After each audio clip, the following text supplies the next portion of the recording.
federal system has two sets of governments. One is the central government and the state governments. So their existence has been constitutionally established. On the other side, there is a unitary system. Unitary system, there is only one government, that is central government. Whatever powers enjoyed by the regional governments or provincial governments are given by the central government. Best example of federalism is USA. It has dual citizenship. A person is a citizen of USA, at the same time a citizen of New York, or a citizen of New Jersey, or a citizen of Nevada, or a citizen of Texas.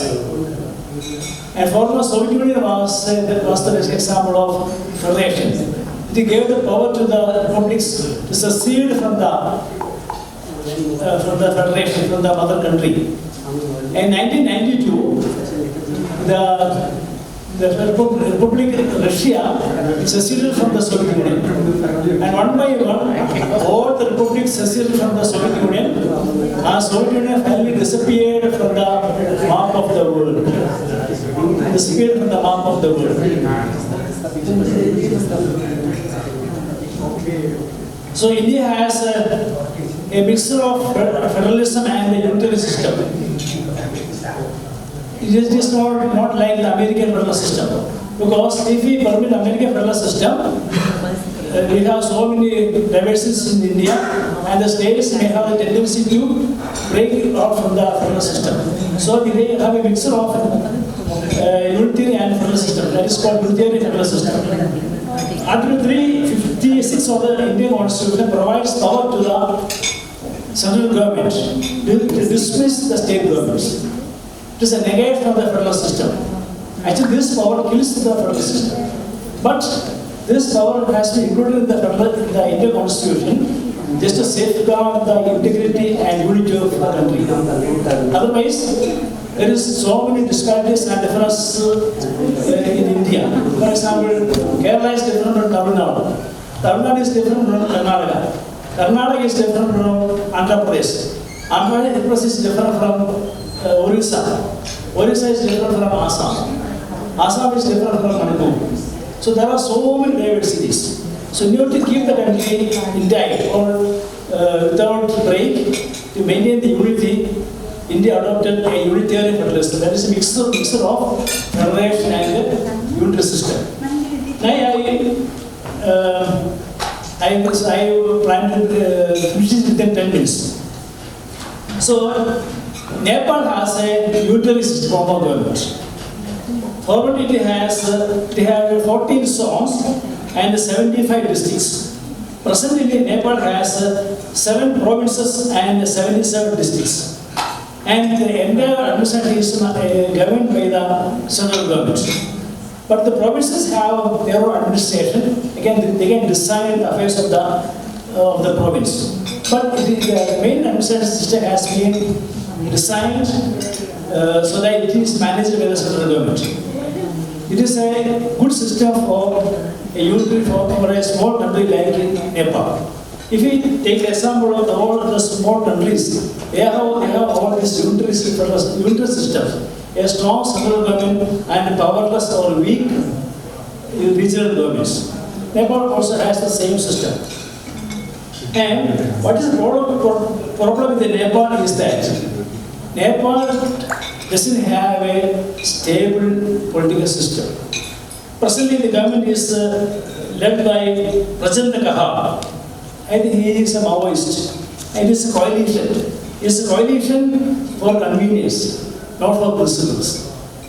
So the problem is that the entire development of the country is affected by this unstable system. If you take the example of small countries like I can give you example, UAE, Bahrain, Singapore, Israel, Finland, Austria, Switzerland, Belgium, Netherlands, Denmark, Sweden, New Zealand. All are small countries. They have achieved tremendous progress. Because there is a well-established government system in those countries. I hope that if Nepal has a good administrative system, Nepal will become in future a country like Singapore. Definitely a country like Singapore. So the only condition is that there should be a well-established political system. It's all right. So the present government is itself led by so many coalition parties. I don't know what the parties is. Nepal, the Maoist Communist Party led by the Prajanta Mahal, then Rashtriya Prajantra Party, Prapa, then Prajapata Party. So it is a coalition of so many parties. Such a system will not last. So what we need is a stable system. There should be a good leadership. A good leadership with a stable system. Such a country can develop like a foreign country. For example, Sweden, Denmark, Belgium, etc. I want to cite one example. I have visited most of the countries of Europe. And when I visited Switzerland, there was a station, top of Europe. I went to see that hill station, top of Europe. It is simply a hill station, and there is a specific train to take the passengers to the top. So they made use of that hill station to attract the tourists. So Nepal has the top mountain in the world is in Nepal. Huge Himalayas is in Nepal. So Nepal can attract thousands of tourists from the other countries, provided that Nepal has provided facilities. But personally, I want to see Everest. Many persons in the group want to see Everest and Himalayas. Yes. But there is no government system to provide the facilities. It is managed by some private agencies. And the paper reports that many planes crashed in Nepal also. So when I started journey, my relatives said, don't believe in the Nepal planes, don't enter Nepal plane. They may crash. So such thing should be avoided. You should give an impression that Nepal can do great things. First start with tourism, just like Switzerland or any other European country. I strongly believe that Nepal will become a very rich country, very developed country in future if there is a will, political will. The people has to respond.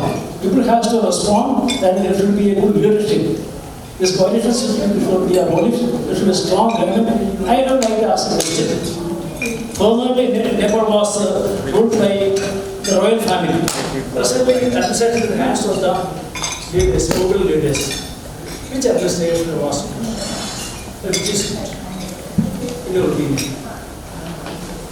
You have to answer. Thank you very much for that.